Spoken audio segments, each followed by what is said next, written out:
राष्ट्रवादीचे सरचिटणीस अविनाश देशमुखांनी चक्क बैलगाडीतनं प्रवास केलाय आणि बदलापूर नगरपालिका गाठली आहे। मोदींनी देशवासियांना इंधन वाचवा असं आवाहन केलं आणि त्यानंतर राज्यातल्या अनेक मंत्र्यांनी खरं तर इंधन वाचवा त्याला उत्स्फूर्त प्रतिसाद दिलेला आहे, आपल्या कृतीतूनही दिलेला आहे।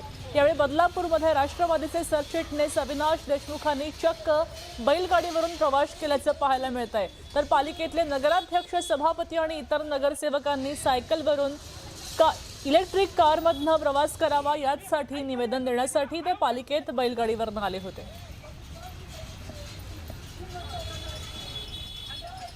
इंधन दर भविष्यात वाढणार आहेत आणि वाढायला देखील सुरुवात झाली। पंतप्रधान नरेंद्र मोदी यांनी जे आपलं इंधन आहे ते जपून वापरावं असं देशवासियांना आवाहन केलेलं आहे।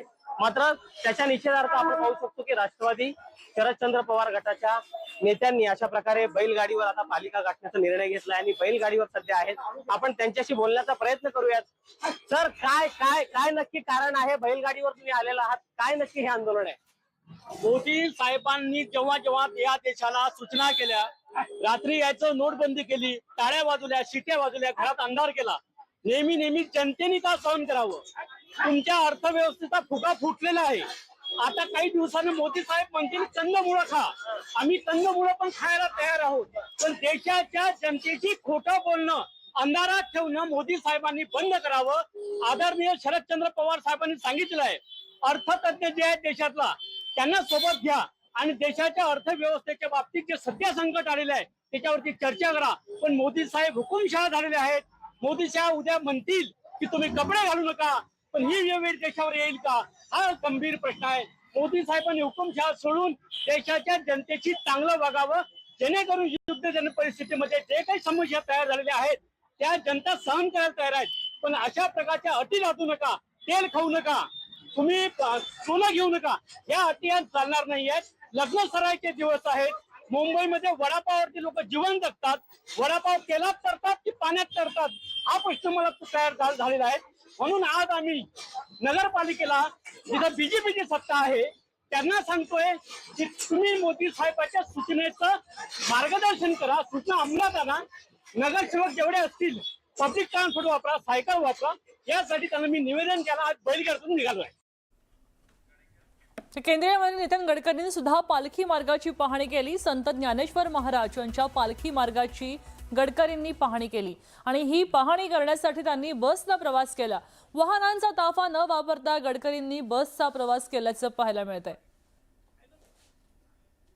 एखादं स्वप्न तुम्ही बघता आणि ते पूर्ण करता आणि तुम्ही शब्द देता की या मार्गावरून मी पत्नीला घेऊन जाईन, अनेक ते या मार्गाचं स्वप्न देखील तुम्ही असं बघितलं होतं? पहिली गोष्ट अशी आहे की माझ्या आईने मृत्यूपूर्वी अक्कलकोटने गाणगापूरला गेली होती। आल्यावर तिची पाठ खिळखिळ झाली होती।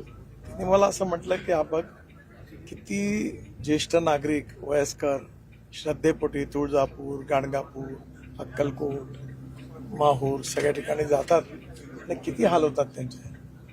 कुठेतरी याच्यात चांगले रस्ते झाले पाहिजे। जरूर तुला कधी संधी मिळता प्रयत्न कर। आईचा आशीर्वाद माझ्या मागे आहे आणि मी जेव्हा बांधकाम मंत्री होतो 95-2000 त्या काळात मी या सगळ्या समस्या बघितल्या की वारकऱ्यांना किती त्रास होतो, कशा प्रकारे ट्रॅफिक जाम होतो, कसे अटकतात, ते बघितल्यावर मला खूप वाईट वाटलं। तेव्हापासून माझ्या मनात काहीतरी केलं पाहिजे। त्यामुळे मंत्री झाल्यानंतर मी केवळ महाराष्ट्रातच नाही तर देशात, अगदी बद्रीनाथ, केदारनाथ, गंगोत्री, यमुनोत्री पासून राजस्थानमध्ये असो, आंध्र, कर्नाटक, केरळ, सगळ्या ठिकाणी मानस सरोवरापर्यंत, तसं महाराष्ट्रात मी 12,000 कोटी रुपयाचा हा विशेषतः पालखी मार्ग करायचं ठरवलं। भगवान गौतम बुद्धांचं ज्या ठिकाणी जन्म होता, वास्तव्य होतं, ज्यांना ज्ञान प्राप्त झालं, असा 22,000 कोटी रुपयाचा बुद्ध सर्किट पण पूर्ण केलं आणि आता अयोध्येचाही पण राम मार्ग जानकी सर्किट आहे। पुष्कळ असे झाले। हा मी महाराष्ट्रातल्या संस्कृतीत वाढलो,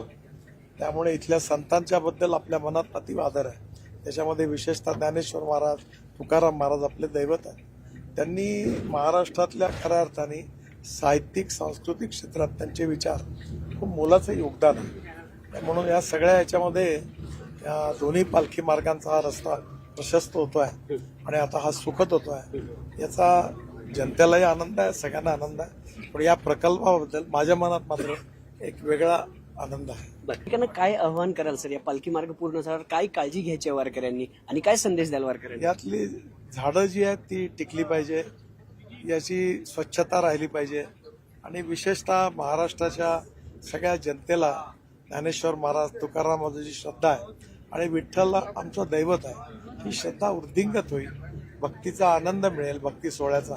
असाच प्रयत्न सगळ्यांनी मिळून करणं हेच महाराष्ट्राची प्रथा परंपरा आहे. धन्यवाद सर. कॅमेरा पर्सन सचिन हंचाटेसह अभिजित पोते, न्यूज 18 मराठी, पुणे.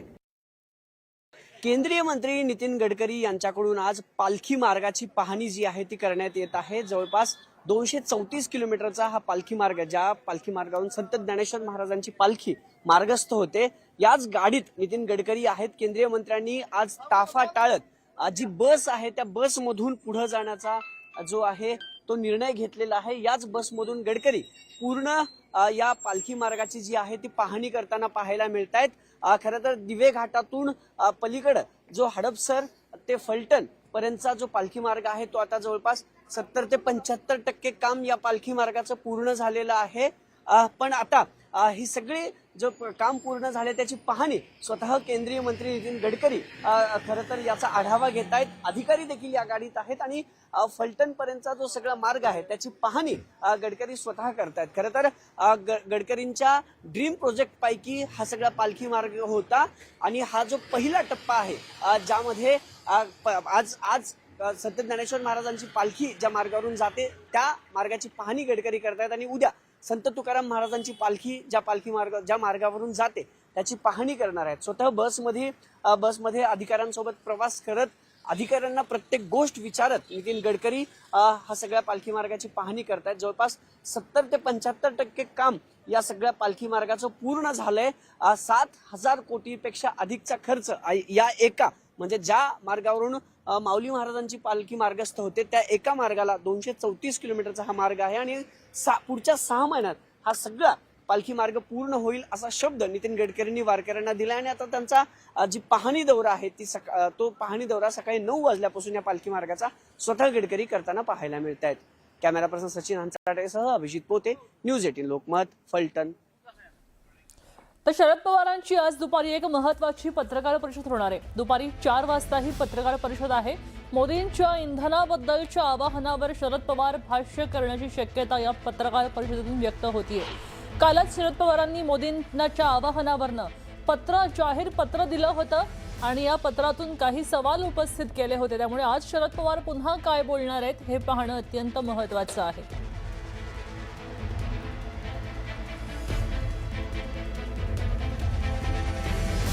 राष्ट्रवादी पक्षाच्या नव्या केंद्रीय समितीमध्ये आता काही बदल झालेत आणि या समितीमध्ये जय पवारांना मोठं स्थान मिळाल्याचं पाहायला मिळत आहे. जय पवार आता खजिनदार असणार आहेत. खजिनदार पदाची जबाबदारी जय पवारांवर सोपवलेली आहे आणि यामुळे आता पहिल्यांदाच पक्षामध्ये 2 खजिनदार असणार आहेत. शिवाजीराव गर्जेंसह जय पवार राष्ट्रवादीचे खजिनदार असणार आहेत. पक्षाच्या शिस्तभंग कारवाईच्या समितीचे जय पवार अध्यक्ष आहेत आणि पक्षाच्या विरोधात कोणत्याही स्वरूपाची भूमिका घेणाऱ्यांवर कारवाई करण्याचे अधिकार जय पवार यांच्याकडे सुपूर्द केलेत. जबाबदारी वाटपाच्या कागदावरनं प्रफुल्ल पटेल, सुनील तटकरे यांची नावं गायब झाली आणि पार्थ पवार आणि जय पवार यांची नावं इन झालीत. त्यामुळे राष्ट्रवादी पक्षावर पवार कुटुंबीयच पूर्णतः छाप दिसून येते.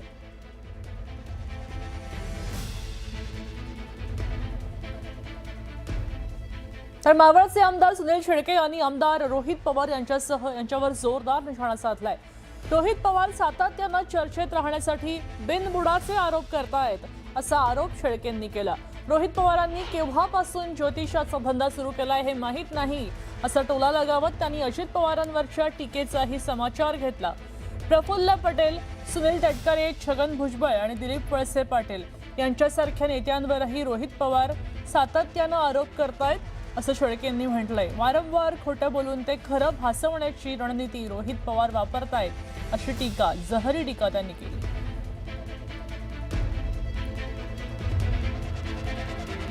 विषय एवढाच आहे की लोक आहेत जी संपर्कात आहेत.